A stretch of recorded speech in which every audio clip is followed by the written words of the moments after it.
Salut mon cher ami, ma chère amie, j'espère que tu te portes dans une forme top shape. Hey, aujourd'hui, fait-tu beau, hein? Vendredi matin, au soleil, joindre l'utile à l'agréable dehors, faire du travail et en même temps, profiter pleinement des vitamines du soleil. J'espère que vous en profitez, vous autres aussi, parce que, tu sais, température, des fois, hein, c'est chambranlant, chancelant, comme on dit. Ce matin, j'avais une intuition.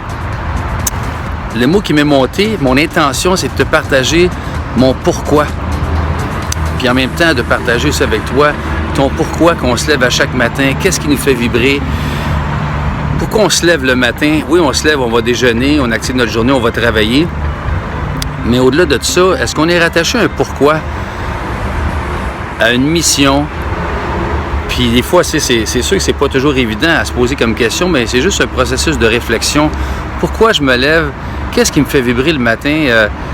Dans mon cas, moi, ce qui me rattache de plus en plus depuis quelques années, je commence à identifier que j'aime aider les gens à s'exprimer, à exprimer leur leadership, à exprimer leur couleur unique. Puis pourquoi je fais ça? Parce que ça me ramène toujours à moi de m'exprimer, de développer mon leadership, parce que c'est un processus, hein, jusqu'à ma mort. Là, je ne peux pas dire qu'un jour je me lève puis je suis leader, j'ai tout compris la game. Ben non, c'est un processus, puis à chaque fois que je partage aux gens, je me réapproprie la puissance d'exprimer mon leadership, exprimer ma couleur, mes dons, mes talents. Moi, j'aime m'exprimer, puis foncièrement, pour ceux qui me connaissent ou ceux qui me connaissent moins, ben si on recule 20 ou 30 ans en arrière, Perry, c'est pas quelqu'un qui prenait nécessairement la parole facilement en public, même si ça m'a toujours interpellé. Mais j'étais gêné, timide, plus introverti. Puis j'avais des peurs, puis j'ai encore des peurs. Puis je vais en avoir jusqu'à ma mort, sauf que j'ai appris à les apprivoiser, les identifier, puis passer à l'action malgré les peurs. Et c'est ce que j'appelle le courage. On a tous du courage, mais le courage, c'est pas quand tout va bien puis on fait des actions, c'est quand justement on est confronté puis on passe à l'action quand même. C'est un acte courageux. Si je reviens à pourquoi, ben moi, ça m'a toujours interpellé de prendre la parole, de m'exprimer, puis en cours de route, avec le développement personnel, ça fait longtemps que je gravite dans des ateliers, que je vais chercher des formations, ben d'amener la conversation à un autre niveau, ça veut dire de commencer à parler avec ce qui se passe à l'intérieur. Qu'est-ce que je pourrais contribuer aux gens? Quel impact je peux créer chez les gens à partir d'une conversation? Parce que m'exprimer pour m'exprimer, c'est le fun. Je peux m'écouter parler pendant des heures. OK? Je suis un bon animateur. J'anime depuis 20 ou 30 ans. Ben, c'est-à-dire, ça fait 30 ans, mais ça fait 20 ans que je fais du DJ, de l'animation, maître de cérémonie. Puis avant ça, j'ai déjà animé aussi aux Antilles françaises à l'âge de 24 ans, ce qui remonte un peu loin dans une autre vie.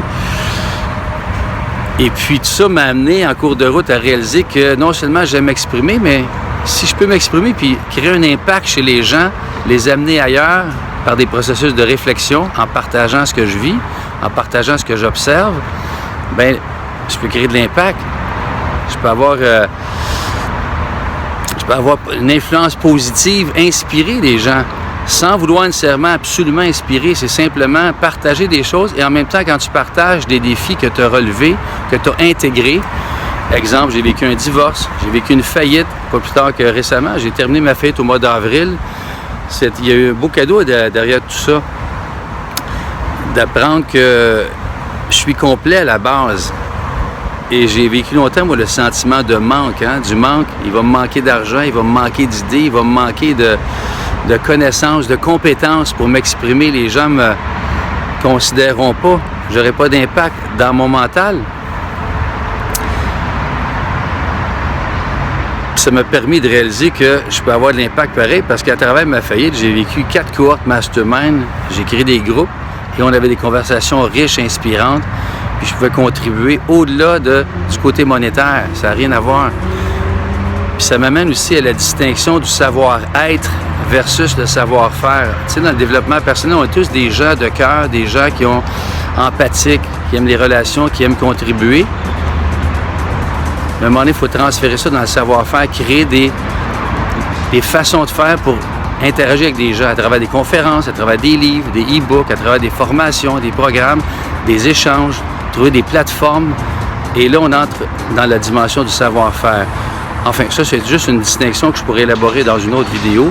Pour venir au pourquoi, ben mon pourquoi, moi, que je me lève à chaque matin, c'est vraiment de faire un impact dans la vie des gens que je rencontre, que je puisse le contribuer par mon écoute, les amener à entrer en contact avec leur essence, leur couleur, ce qu'ils ont d'unique en eux. Puis quand tu te mets en contact avec ça, quand tu enlèves toutes les masses, les carapaces, c'est là que la beauté se passe. Alors, je te laisse sur cette réflexion-là sans partir sur un autre discours. Qu'est-ce que ça interpelle chez toi, ton pourquoi? J'aimerais ça que tu m'interagisses en bas. Je te souhaite une excellente journée. Profite du soleil. À la prochaine. Merci. Bye.